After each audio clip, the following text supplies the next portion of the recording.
ハローマットです。ここはロサンゼルスのビバリーヒルズです。普段はニューヨークのチャンネルなんですが、昨年 LA のダウンタウンをご紹介したところ、再生回数の多さに驚きました。で、ロサンゼルスといえば本来はこのロデオドライブが中心です。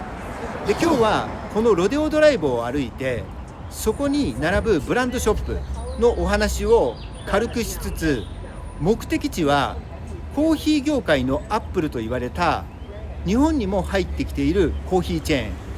このコーヒーチェーンが中国の会社に買収されました。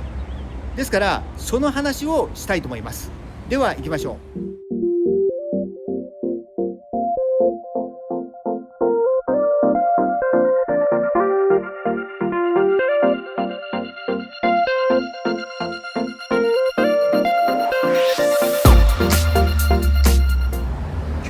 お話ししながら歩くこの場所、スタート地点はこのロデオドライブですね。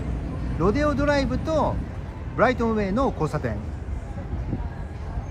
で、まっすぐ行くとここですね。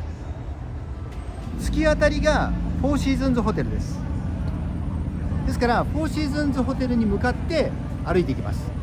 で、周りを映すとこんな感じで、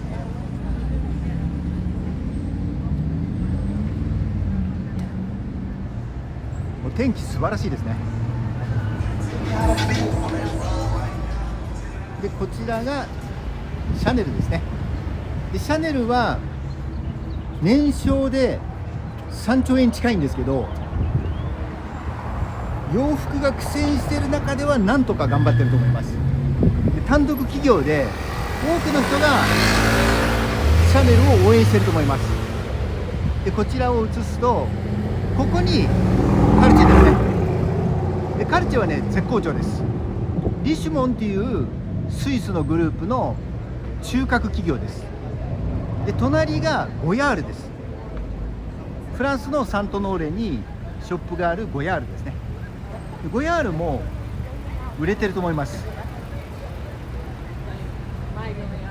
このね、ゴヤールのバッグ持ってる人、西海岸多いんですよね。こんな感じで、で、隣がブルガリですね。ブルガリはルイ・ヴィトン、モエ、ヘネシーグループです。で、こちらが、ここがね、工事中になってるんですけど、分かります？カルチェって書いてありますよね。カルチェのパンテールが書いてありますけど、ここにカルチェが来るっていうことですね。今日はロデオドライブなのでスーパーカーが結構多いんですね。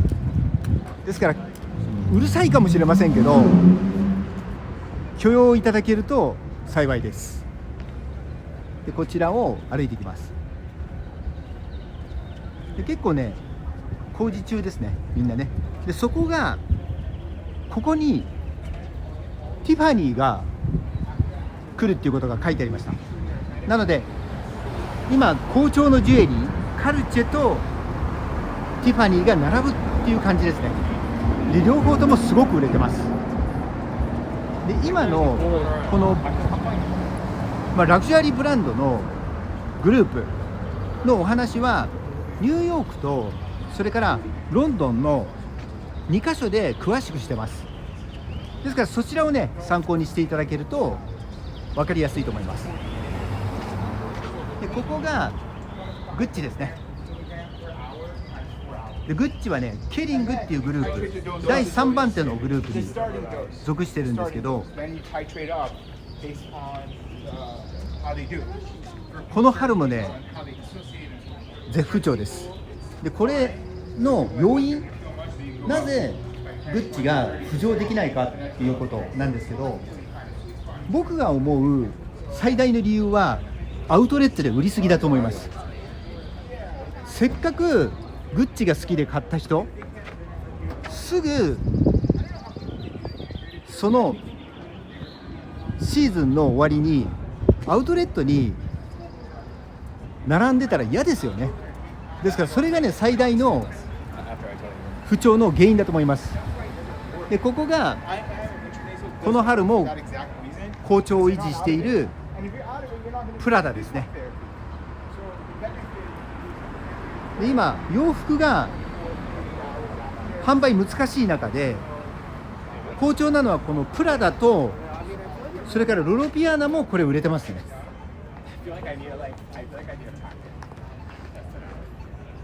ジュエリーは全般的に業績いいんですけど、洋服で業績いいとこ探すのが大変なぐらいです。で向こう側のサンローランで、これはケリングっていうグループなんですが、ここも調子悪いですね。でこちら映るかな、ロエベですね。でロエベはルイ・ヴィトン、モエ・ヘネシーグループで、隣のディオールもルイ・ヴィトン、モエ・ヘネシーグループですね。グループの傘下といってもディオールは売上で2兆円以上あるんですね。ですからね、すごくね大きいです。で反対側にロレックスとパテックフィリップですねが並んでます。で今回中東の問題で、例えば金を買ってた人とかが戦争になった時に持ち運べないと、金は飛行機に金の延べ棒を持って乗れないですよね。でそういうことからやっぱり身につけて持って逃げれる資産だっていうことで、パテックフィリップとか、それからロレックスの一部のモデル、それからカルチェのとんでもなく高いもの、この辺が見直されてるっていうことを言ってますね。ですからこのバンクリーフ&アープレも絶好調ですね今で。隣がハリー・ウィンストンですね。ハリー・ウィンストンはスウォッチグループです。でさっきのパテックフィリップとロレックスで、パテックフィリップが今年ノーチラスが50周年かな。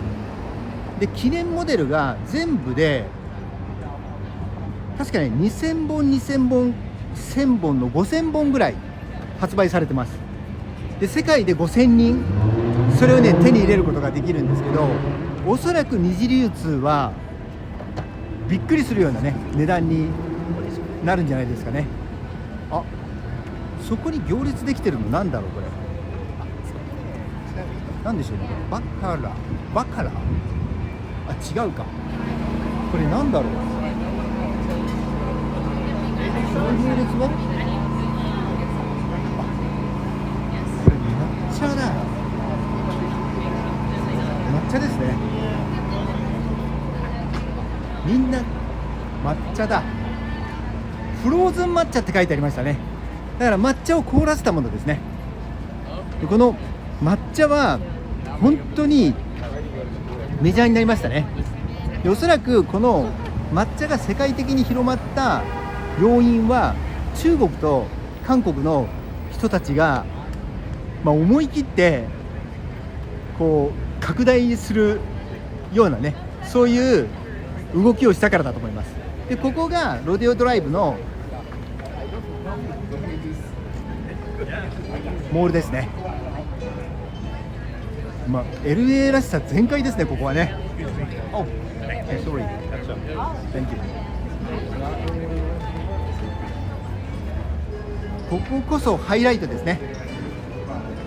本当はね逆側から来るのがいいんですけど、ちょっとこちらから来てしまいましたが、ここキスですね。キス売れてますよ。でキスは、ちょっと並んでましたけど、例えばBMW とコラボしたり、いろいろなそういう、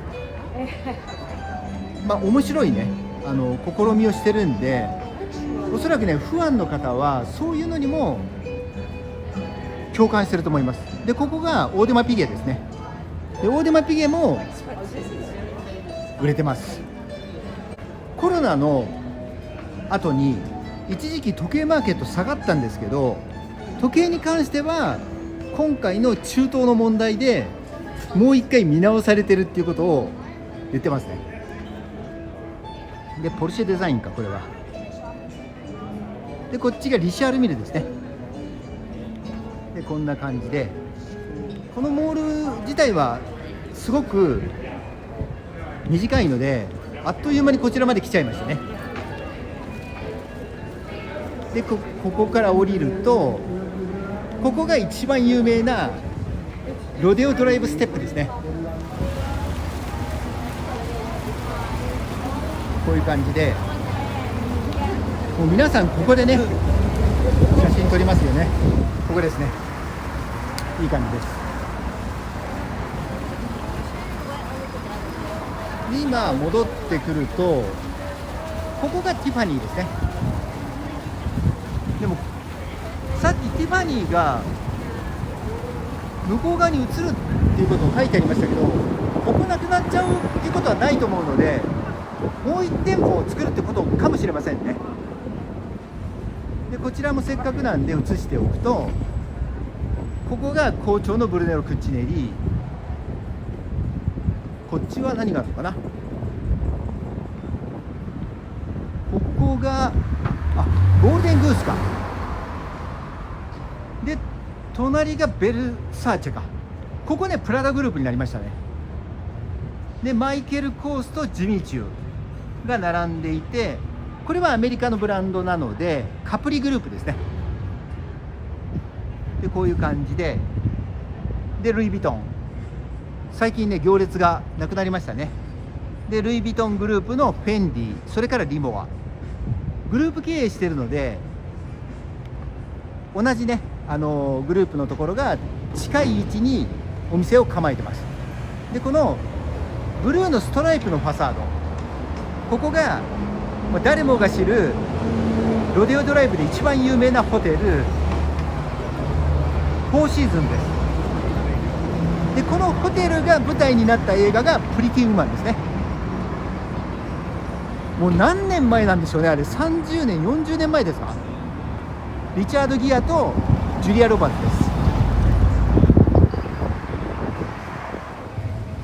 上まで映すとこういう感じで、大きいので全容が入らないですよね。でフォーシーズンズまで行きます。このビバリーヒルズらしいね雰囲気ですね。でここが入り口だ。せっかくなので入ってみます。はい、こんな感じで素敵ですよね。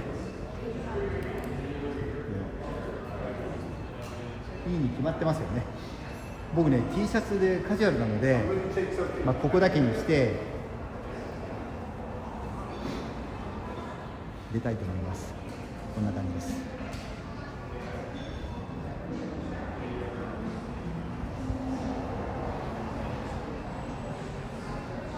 本当にね素晴らしいです。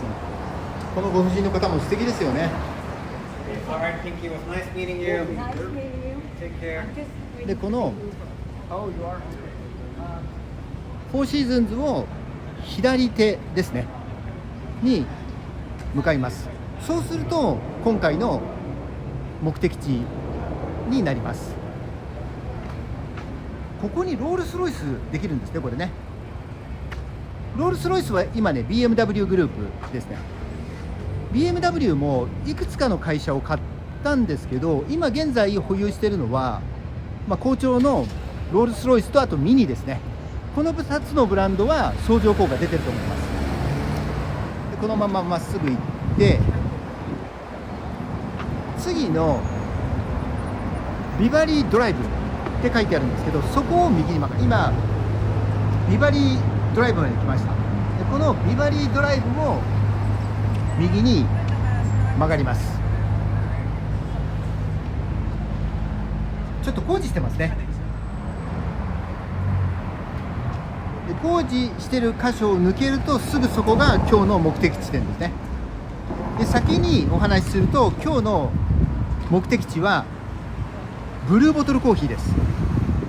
で西海岸といえばブルーボトルコーヒー、サードウェーブコーヒーの代表格とか、コーヒー業界のアップルとか、いろいろな形容詞を持つブルーボトルコーヒー。日本の喫茶店文化に影響を受けて2002年にオークランドで創業しました。こっちに渡ろうかな。今渡ってきました。僕は今から20年近く前、ブルーボトルコーヒーがサンフランシスコに出店した時に初めて行きました。でその時に購入した書籍とか今も大事にね取ってるんですね。でそのブルーボトルコーヒーの店舗部門が先日なんと中国の企業に買収されました。でその会社はセンチリウムキャピタルってご存知ですか？ラッキンコーヒーを展開している会社です。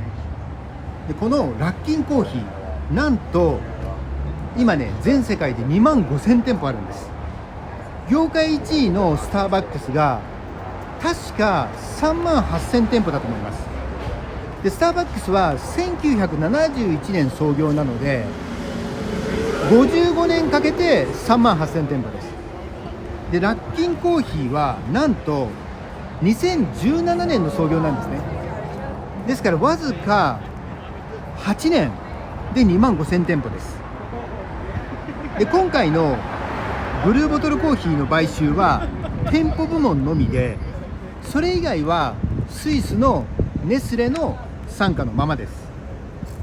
でこのブルーボトルコーヒーは店舗部門に関しては全世界でわずか100店舗なんですね。ですから思ったよりも店舗数ないんです。でここから資本投入をして拡大するのか、それとも違うね戦略があるのかっていうのが注目ですよね。でここがブルーボトルコーヒーで暑いのでファサードがねちょっと下がってますけど、後で中入りたいと思いますが、で今回のニュース何を伝えたいかというと、中国企業が席巻するのは AI とか電化製品、レアアース、自動車っていうことだけじゃなくて、こういったフードビジネス、要は消費者に近いビジネスの業態でもナンバーワンを目指しているってことですね。で僕自身は仕事で中国や韓国の方と接する機会多いんですが、皆さん努力家で、今更ながら僕も影響を受けてるとこです。で今日は LA のロデオドライブからフォーシーズンズホテル、そして先日発表のあったこのブルーボトルコーヒーのお話をしました。で僕のチャンネルでは仕事で訪れた場所でのこのようなお話もできればと思ってます。でもし面白いと思ってくださったらチャンネル登録をしていただけると嬉しいです。では失礼します。